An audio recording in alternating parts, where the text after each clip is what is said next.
This is Math 147 exam prep, what's it called? Exam preview, exam review. And I'm going to be doing this set of questions, which is 8 through 12b. All right, the first one says, prove that the equation has at least one real valued solution. Well, this is the equation. I'm going to rewrite it. I'm going to say f of x equals, and I'm subtracting sine of x, e to the x from both sides, minus 2 minus sine of x. So now I've got a nice function. And is this continuous? Well, e to the x looks like, here I'll show it on Desmos, so you don't have to take my word for it. E to the negative x. Is this e to the x? E to the x. Why isn't that showing me a function? Oh, because I'm not zoomed in. Okay. E to the x. Okay. So e to the x is continuous. You can see that. Negative 2 is just a constant. It's continuous. And negative sine x is also continuous. So this is a continuous function. And now I can use the intermediate value theorem. And if I can find one place, if I have a continuous function, and I have somewhere where it's negative and somewhere where it's positive, then I know between those two values, it must cross the x-axis, must have a real value solution. And I will show you the instructor's wording because I'm not going to write it exactly, but I'll show you the instructor's wording so that you see exactly how to word it. So I want to find a value where it's negative and a value where it's positive. So let me try to find a negative one. Let's try when x is 0. Let's see what this comes out to. E to the 0 is 1, minus 2, minus sine of 0 is 0. I'll prove that to you here. Sine of 0 is 0, my hero. So 1 minus 2 minus 0 is negative 1. I found somewhere where it's negative. Can I find a place where it's positive? Well, first of all, what does E equal? E equals around 2.7. So it's bigger than 2. And so let me try x is the second part. 2.7-ish squared minus 2 minus sine x. Well, this is 2.7 squared is bigger than 2 squared, so this is bigger than 4. Minus 2, so that's bigger than 2. And then sine x is at most 1. So I'll put, even if I put the maximum it could be, subtracting from that, I get a number bigger than 4, minus 2 minus 1, which is minus 3. So this is positive. So when x is 2, this whole thing comes out, it's bigger than 4, minus 2, minus, even if that's the biggest it can be, minus 1, so it's positive. And since it went negative in one place and positive in the other part of the interval, I have shown that on the interval 0, 2, by the intermediate value theorem, there is a real solution or a real root. Now let me see how the instructor wrote it. Do I have that here? How did the instructor write it, just so you can see the precise wording? So it just says, so that f of 0 is negative 1, that e is greater than 2. That's exactly what I said. We conclude from the intermediate value theorem that there is a root on the interval 0, 2. So that's it. Okay? Use the bisection method to approximate a root of this function. Well, I'm going to go way out there, and I'm going to put this here, because I don't, by far, have enough room to work on that. Okay, I want to make sure I'm recording. Okay, and it says that it wants a error less than 1/3. So I'll note that. Error, I'll just put E, less than 1/3. All right, so for the bisection method, first of all, I need a continuous function. Excuse me. This is, in fact, continuous. It's a polynomial. And then I'm going to use the intermediate value theorem to find intervals where the function goes negative to positive. And since it's continuous, that means it's somewhere in between them, it must cross the x-axis. So that's going to be one of the roots. And then I could determine what the error is at that spot in that interval I have, and then figure out approximately where the root is. So let me try to pick a number where this is 0. If x is 0, this is 0 to the fourth, plus 0 to the third, plus 0, which is all 0, minus 1. So when x is 0, f of x is minus 1. So I have a negative spot. Well, let me try 1. X is 1. 1 to the fourth is 1, plus 1 to the third is 1, plus 1 is 1, minus 1. 1 plus 1 plus 1 is 3, minus 1 is 2. So this is 2. So I found a spot where it is negative and then goes positive. So whatever it is, at 0 it's negative, at 1 it's positive. Let's say that's 1. So somewhere in between there, somehow, it must touch the x-axis. And that's where one of the roots is going to be. So I'm going to put the interval 0, 1. And now I'm going to find the midpoint of that interval. 1 plus 0 divided by 2 equals 1/2. So I know 1/2. And now I'm going to find the error there. 1 minus 0 divided by 2 equals 1/2. So this is 1/2 plus or minus 1/2. Except I've got a problem, and the problem is 1/2 is not less than 1/3. So I've got to do this whole thing again. And which side of the interval do I go on? Do I go 0 to 1/2 or 1/2 to 1? Well, I don't know. I have to plug 1/2 into the equation and see if it's positive or negative. If the result of plugging in 1/2 is negative, then I'm going to go 1/2 to 1, because I just take whatever that result is times that positive number and see if it's positive, negative. If it's negative, then I use that part of the interval. So in other words, let's say this comes up negative. Negative times positive 2 is negative, so I'll use 1/2 to 1. If this number comes up positive, I'm going to use 0 to 1/2. I'll use 0 to that. If it's negative, I'm going to use 1/2 to 1, and if it's positive, I'm going to use 0 to 1/2, because a positive times a negative is a negative. Okay, so let me plug it in and see what happens. 1/2 to the fourth power plus 1/2 to the third power plus 1/2 minus 1. And let's see what that is going to equal. 1 to the fourth is just 1. 2 to the fourth, 2 times 2 is 4, 8, 16. Plus 1 to the third is 1. 2 times 2 is 4 times 2 is 8. Plus 1/2 minus 1. I need a common denominator. I'm going to use 16. So that 1 stays the same, plus 8 goes into 16 twice. 2 times 1 is 2. 2 goes into 16 8 times. 8 times 1 is 8. 1 goes into 16 16 times. 16 times negative 1 is negative 16. That equals 8, 9, 10, 11 minus 16, negative 5/16. So see, it's negative, so I'm going to use a negative times a positive would be a negative, so I'm going to use 1/2 to 1. 1/2 to 1. And I'm going to see if that interval is good. Let me do the midpoint of it, and this will tell me what my answer, the root, and then plus or minus the error. And maybe it'll be good enough if the error is small enough.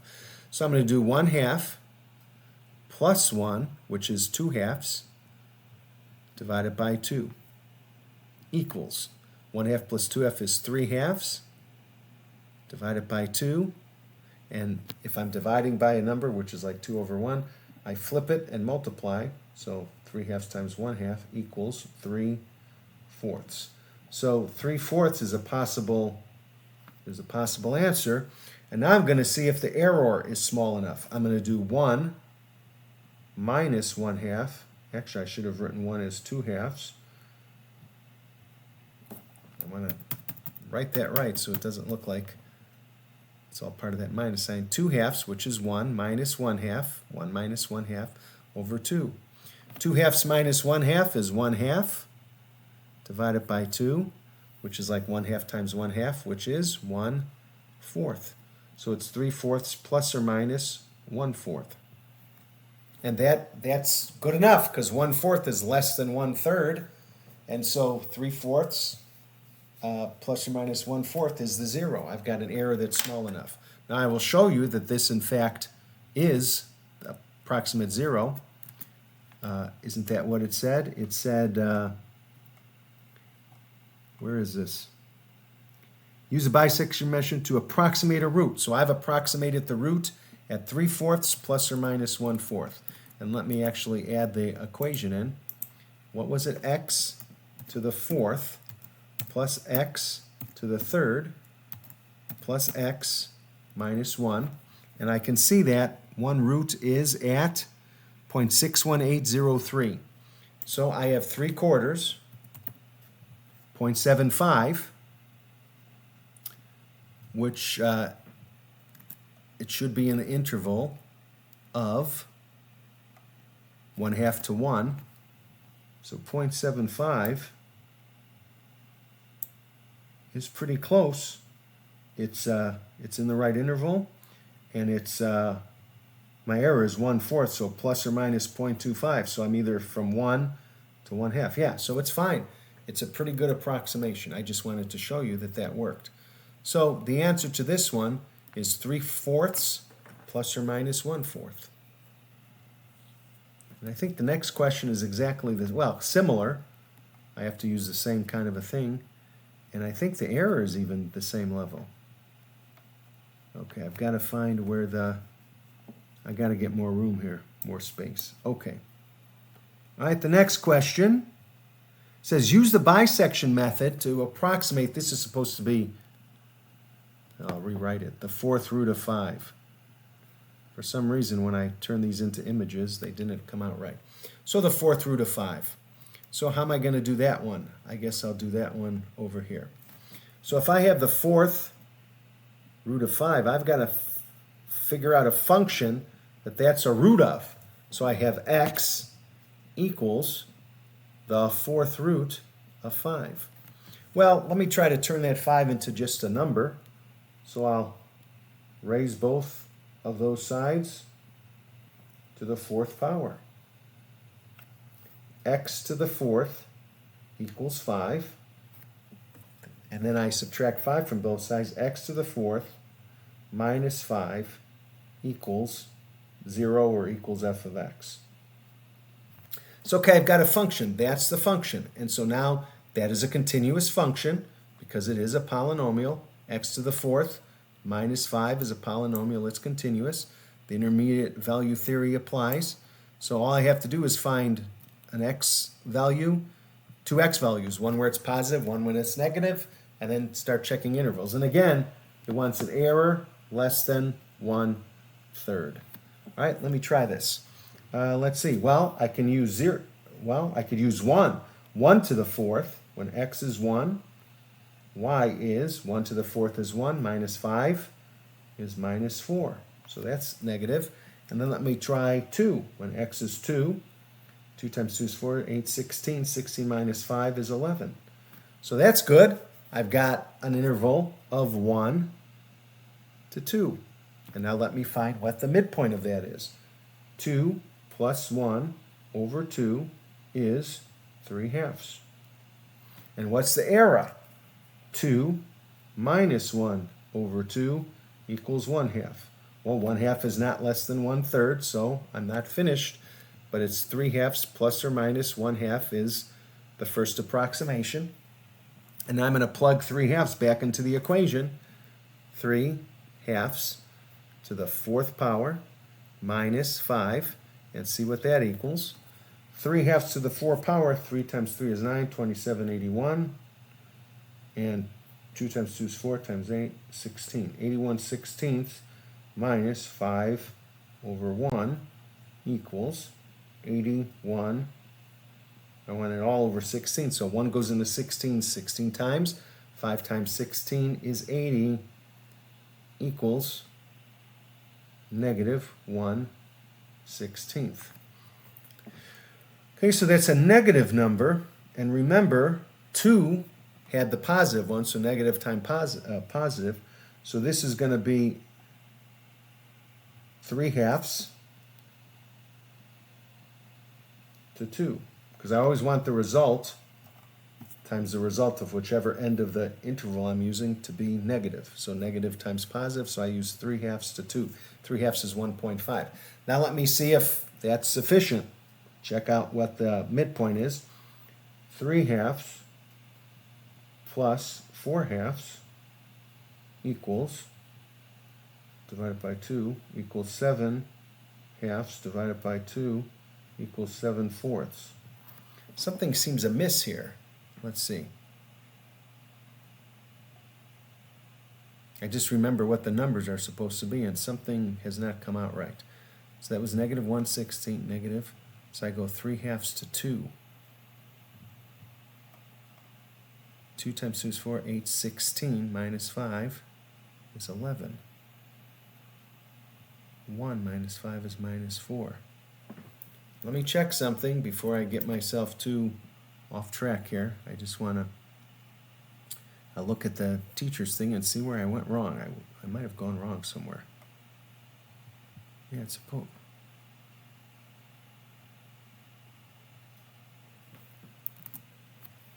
Let's see. Somewhere I went wrong.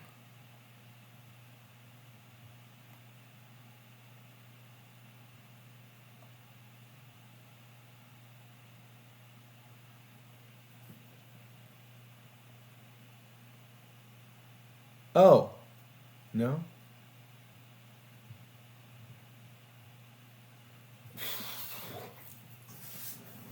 Somewhere I went wrong.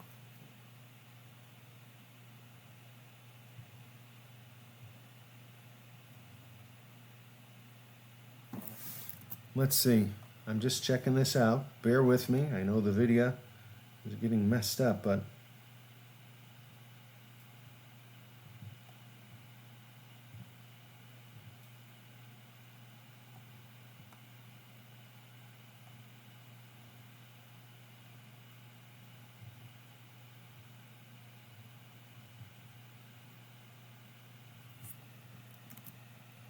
I got 1 plus 2 is 3/2 plus or minus 1/2. There was too big. So then I got 1/16. Oh, it's not negative 1/16. It's positive 1/16. 81 minus 80 is positive 1/16. So I need to go positive times negative is negative. So I used the wrong interval in the second one. I've used the wrong interval. See, we even show our mistakes. So I have to use positive times the negative value would be negative. So I have to use 1 to 3/2, 1 to 1.5. Okay, now that's the new interval. So now I will do 2/2 plus 3/2 over 2 equals 5/2 over 2 equals 5/4. And then I will see what the error is. 3/2, 1 is 2/2 minus 2/2 over 2 equals 1/2 over 2 equals 1/4. 5/4 plus or minus 1/4. And 1/4 is in fact less than 1/3, so I'm good. And let me check if this is correct. 5/4 plus or minus 1/4. I'll just show it here. Here is 5 raised to the 1/4 power, or the 4th root of 5, 1.49.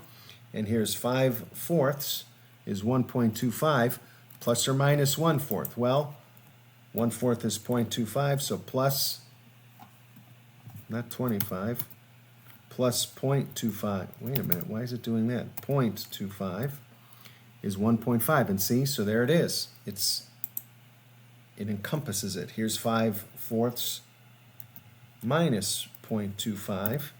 It's somewhere between 1 and 1.5, which in fact is correct. And I guess it has to be, because there it is, 1 and 1.5.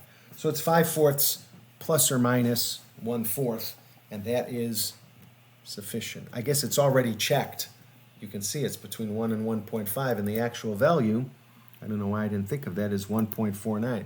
And that is, in fact, between 1 and 1.5 within a margin of 1/4. Pretty good. Okay, pretty good approximation. And the more iterations you do, the more exact it would become. Okay, I made a mistake and I got confused there for a second, but I fixed it. Okay, use the definition of derivative to compute the derivative of the following function. This is supposed to be x not equal 0. So let me see if I can figure this thing out. The definition of derivative at x equals 0, let me get down here, is the limit as h approaches 0 of f of h minus f of 0 over h. What is f of 0? Well, f of 0 is 0, so that's just going to drop out. And f of h is everything else, this thing. So this is equal to, the limit as h goes to 0 of h squared times cosine 1 over h, all divided by h. H squared divided by h, I can just say h to the second minus 1, because when I have a same base with different powers, I just subtract the powers and they're divided. So this is h cosine 1 over h. And this is the limit as h approaches 0 of this. And that should be like that. Okay, now the problem is, and I will show you this on Desmos, if I try to substitute that directly, well, number one, it's 0 times the cosine of that, but I can't really do that because the cosine of 1 over x, look at what happens as it approaches 0. It starts going up and down real fast. So I can't just substitute these things in there. I've got to use a different method. It's, as h is getting very small, it's going plus minus, plus minus, plus minus, plus minus, and it never settles on a value. So I've got to somehow factor this or use some other method, and this is a job for the squeeze theorem. I can use the squeeze theorem to find a value above it and below it, and then if I can find that those values are the same, the limit as h goes to 0 of those, which is the derivative, I have now found the derivative of h cosine 1 over h. Well, remember, cosine of anything is minus 1 is less than it. I don't need that h right now. Minus 1 is less than or equal to cosine of 1 over h is less than or equal to 1. So, and see, wait a minute. No, it's not.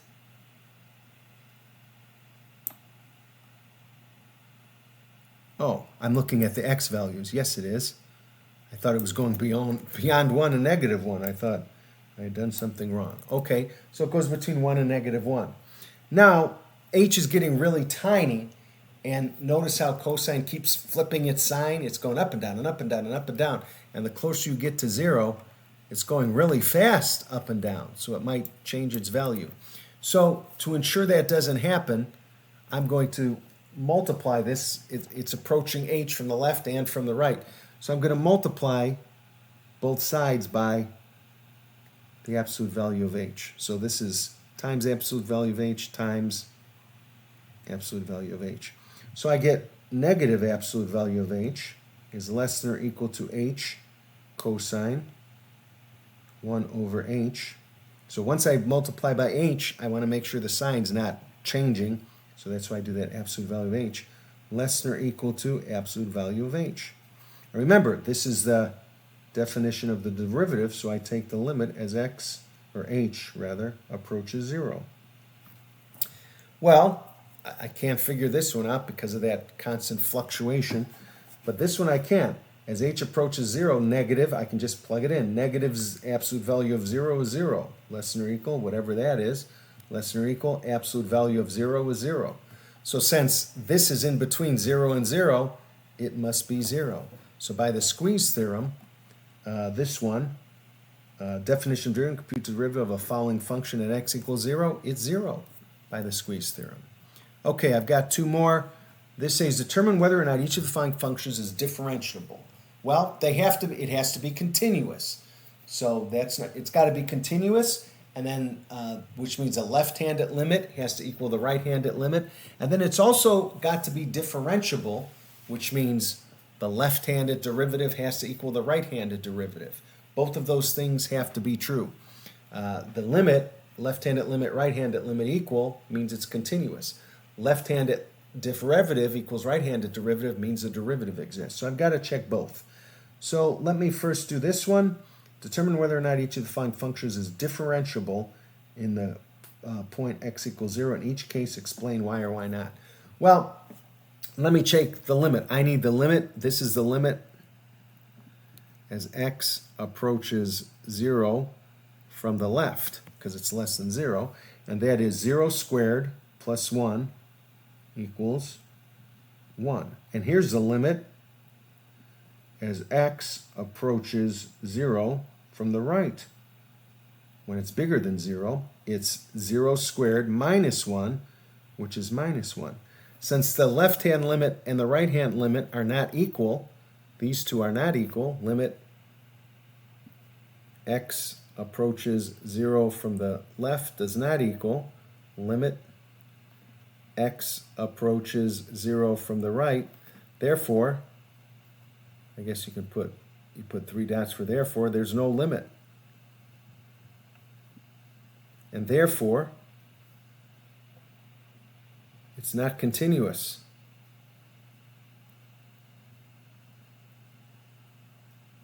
And therefore, it's not differentiable. And I will show you the instructor's method here. 12, where is 12a? We see that fx is not continuous. Limit of x from 0 minus is 1. Limit on the other side from x 0 plus is minus 1. The limit of f of x does not exist. We know that if a function is not continuous at a point, that it cannot be differentiable at the point. So when the left and right hand limit don't equal, it's not continuous. If it's not continuous, it can't be differentiable. All right, let me check this one. The limit, I'm going to do the same test as x approaches 0 from the left is 0 squared plus 1 is 1. The limit as x approaches 0 from the right is 2 times 0, which is 0, plus 1 is 1. So now those two limits do exist. Therefore, the limit exists. It's continuous. And so now it could be differentiable. But now let me check the derivative from both sides to see if they're equal. Well, I'm just going to use a power rule. X squared plus 1, the derivative is 2x.